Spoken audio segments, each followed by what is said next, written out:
ईश्वरीय प्रेम रे पाप नहीं। प्रेम चारि प्रकार। ईश्वरीय डिवाइन प्रेम जहाको आगापे कहा जाए। द्वितीय होची फैमिली लव, जो ठारे कि भाई भौणी एक पाखरे रुहंती, एक शज्यारे शुअंती, किंतु सेमानक मध्यरे मंदता आसे नाही। आसे कि नाही?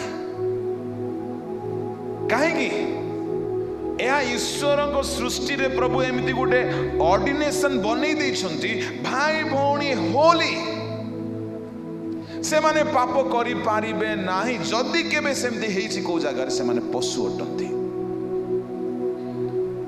आजिकल प्रकृति नियम भांगिलाणी बोली आज्ञा कहउथिले ना, केते जगह भाई भौणी मध्ये भूल भाल करिसंती।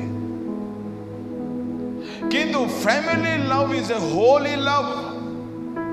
तृतीय है सोशल लव, समाजर प्रेम, देशर प्रेम, पैट्रियटिज्म, देशभक्ति।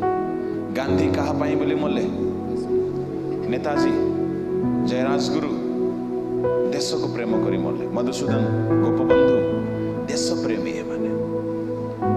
चतुर्थ romantic love affairs. Romantic love affairs सबुठारु भयंकर पाप अटे।